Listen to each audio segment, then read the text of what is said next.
How many of you are in this business because you love software? Bunch of you. What are the rest of you in it for? Go do something you love. It won't be any good unless you love to do it. And so the question of shipping software on time, it's damn hard to ship software on time. How many of you have noticed that? How many of you are consistently involved with projects that ship late? Oh, come on. The rest of you don't have jobs? Come on, it's always late. It's always late or it's not functional, one of the two. Right? You know, I can do nothing and then ship, right? No problem.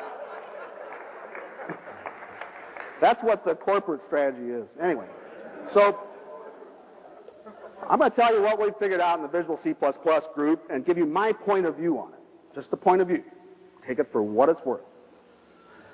The first and perhaps the most important thing that you want to understand about shipping software on time is that you have to get your head into a space that I call lucid ignorance.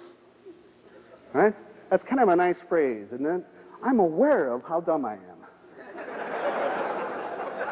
That makes me a lot less dumb than your average software development guy, because they're aware of how smart they are.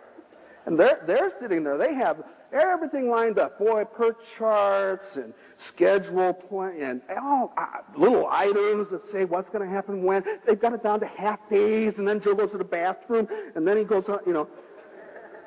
They think they know what this process is all about. And I contend that the very first thing you want to do is articulate that which is unknown. I want to know what's going to get me. The people in my group that are the most scared and the most conscious of all the evil software specters in the universe, those are the people that get the big bonuses, 4%.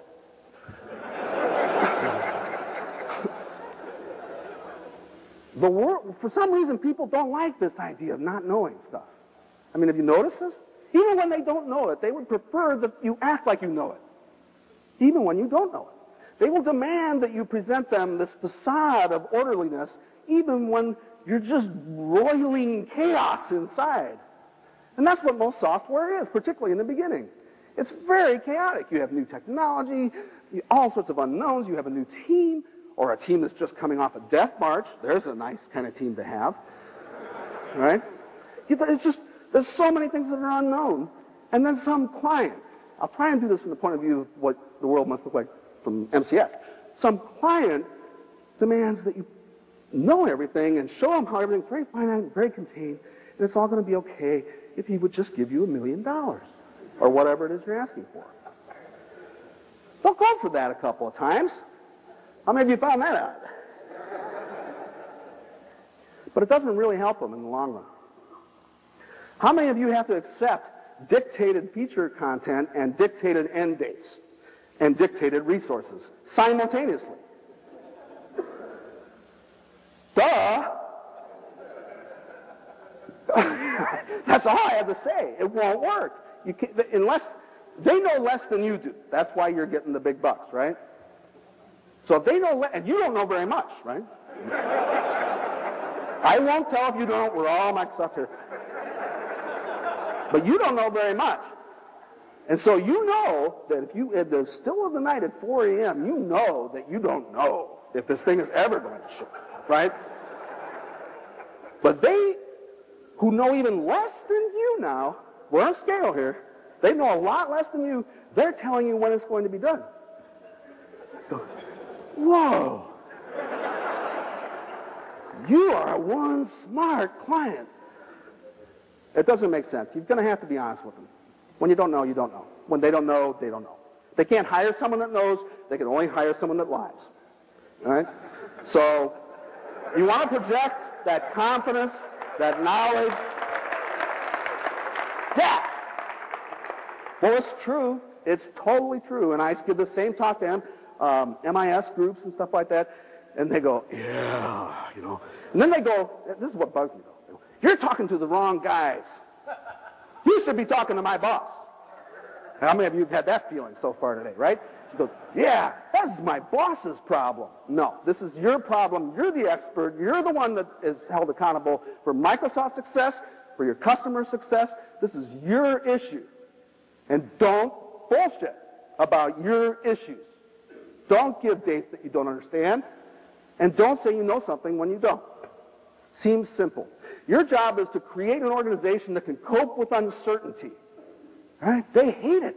They hate it. It drives them crazy. Human beings want to know what all is going to happen next, right? They want to, this is the biggest, our marketing guys, when's it going to ship? I don't know. I go, thanks, I needed that. Right? They did need that. It's like, learn how to cope with uncertainty. Then it'll all be okay. And as soon as I know, the second I know anything, I'll tell you.